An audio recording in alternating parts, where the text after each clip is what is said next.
Hello and welcome back to another Torah Tuesday. Today we're beginning a new series on the image of God. What does it mean to be made in God's image? Many of you are aware that I wrote a book entitled Bearing God's Name, Why Sinai Still Matters. My current book project is entitled Being God's Image, Why Creation Still Matters. So it's a topic I've been thinking and reading a lot about. For centuries, people have debated what does it mean to be made in God's image. Some people have suggested, it's a rational capacity. People can think and they're self-conscious and self-aware, unlike animals. Therefore, that's what makes humans different, and that must be what it means to be made in God's image. Others have said, no, it has more to do with our relationality, our capacity for relationship that mimics the Trinity. Others have said it's our morality or our emotional capacity.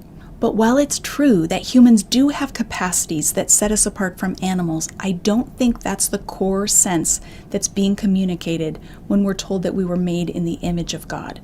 So I want to show you the Hebrew word for image and why I think it means something different. Genesis 1:26 reads, "Then God said, 'Let us make mankind in our image, in our likeness.'" The word image there is tselem in Hebrew, and it doesn't occur very many times in the Bible, but we can learn a lot about it by comparing it with words in sister languages that were around ancient Israel. In the Akkadian language, the word is Salmo, starts with that same sound, Salmo and tselem.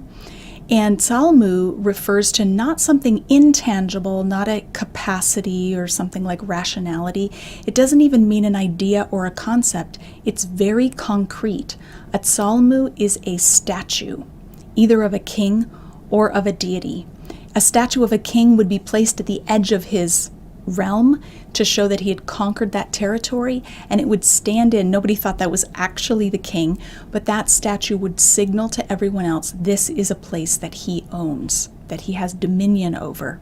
Similarly, he makes humans in his image and then installs them as his functionaries in the created world he made, as if to say, I have dominion over this planet.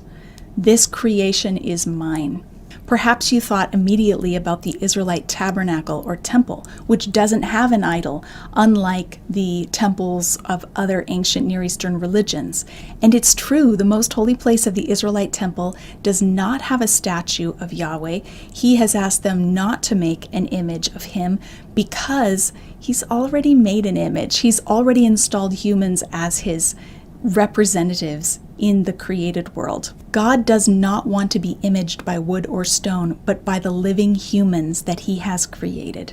Now, it's important to realize that the creation of humans in God's image does not mean that we are divine. We are not to be worshipped, but we are set apart from the rest of creation, from the other animals and from the land, and we're given a unique task. And we can read that task in Genesis 1:26, where it says, "So that they may rule over the fish in the sea and the birds in the sky, over the livestock and all the wild animals, or over the land, and over all the creatures that move along the ground." So here's the bottom line. We are the image of God. That's our identity. To be human is to be God's image. And that's an incredible status and role that we have to play. The implication of this is that we have rulership over the rest of the world that God has created. But we do not rule creation in order to exploit it, but to care for it and to help it flourish. We're supposed to ensure its fruitfulness by guarding it and keeping it. Think of it. The first man created in Genesis 2 is appointed as a gardener. That's his human vocation. So our rulership does not oppress or exploit, but is benevolent, selfless, and creative.